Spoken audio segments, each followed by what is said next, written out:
আসসালামু আলাইকুম, welcome back everyone. কেমন আছেন সবাই?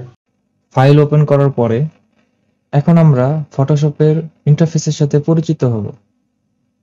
আমার এখানে ফটোশপ যেভাবে দেখাচ্ছে আপনার এখানে নাও দেখাতে পারে। এটা আসলে ডিপেন্ড করে মনিটরের সাইজের উপরে। তো চলুন আমরা দেখি ফটোশপের।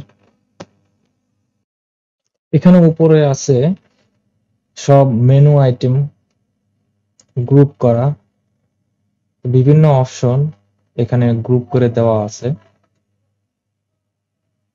বাম সাইডে আছে আমাদের যেসব প্রয়োজনীয় টুলস, যেগুলো দিয়ে আমরা ফটোশপের এডিটিং করব। যদি আমরা মাউস দিয়ে অপশনগুলোর উপর হাবার করি, তো এখানে দেখবেন একটি ছোট স্ক্রিন ওপেন হবে, যেখানে আপনি এই অপশনগুলোর কাজ কি তা সংক্ষেপে দেখতে পারবেন। আর মাঝখানে আছে আমাদের ফটো বা ইমেজ, যেটাতে আমরা কাজ করব। আর নিচে আছে, দেখতে পাচ্ছেন, ডকুমেন্ট সাইজ। আমরা এখানে ডকুমেন্ট সাইজ ছাড়াও আরো অনেক কিছু দেখতে পারি। ঠিক আছে, এখন ডান সাইডে আছে আমাদের ফটোশপ প্যানেল, যেখান থেকে আমরা লেয়ার বা কালার বা সোয়াচ এগুলো সিলেক্ট করতে পারি। তো আপনার ওয়ার্কিং স্পেস আমার মতো নাও হতে পারে।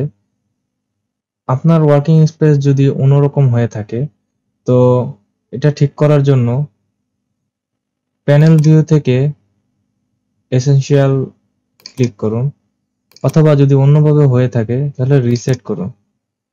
যেমন ধরুন, যদি আমি এই প্যানেলটা ভুলে ক্লোজ করে থাকি, তাহলে আবার কিভাবে পেতে পারি দেখুন।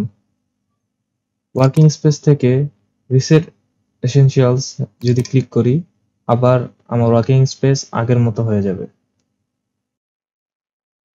এখন চলুন দেখা যাক ফটোশপের একটি অন্যতম ফিচার, যেটি হলো সার্চ।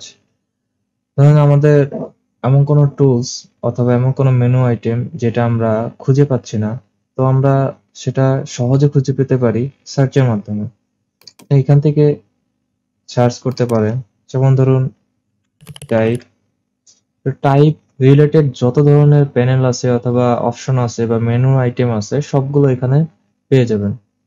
আপনি এমনও হতে পারে যে ওল্ডার ভার্সনের ফটোশপ ইউজ করতেছেন, তো যদি এই সার্চ অপশন এখানে না থাকে, তো আপনি এখান থেকেও সার্চ করতে পারেন, অথবা শর্টকাট কি কন্ট্রোল এফ দিয়ে সার্চ করতে পারেন।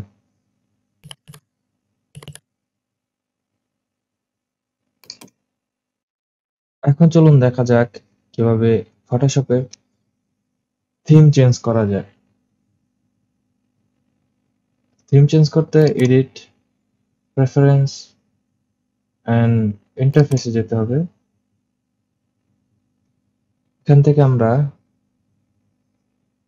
সাদা, অ্যাশ অথবা যে কোনো কালার অথবা ডার্ক থিম সিলেক্ট করতে পারি। আমার কাছে সবসময় ডার্ক থিমটাই বেশি পছন্দ, যার কারণে আমি ডার্ক থিমে ইউজ করি সবসময়। আপনাদের যেটা পছন্দ সেটা ইউজ করতে পারেন। তো আজকে এই পর্যন্তই। আর আপনাদের কোনো কিছু জানা থাকলে কমেন্ট বক্সে কমেন্ট করতে পারেন। আর ভিডিওটি ভালো লেগে থাকলে লাইক করবেন, সাবস্ক্রাইব করবেন এবং ভিডিওটি শেয়ার করে আপনাদের ফ্রেন্ডদেরকেও জানিয়ে দিবেন। আপনাদের লাইক সাবস্ক্রাইবই এই চ্যানেলটিকে গ্রোথ করতে সাহায্য করবে। তো see you guys on the next video. আসসালামু আলাইকুম, ভালো থাকবেন সবাই।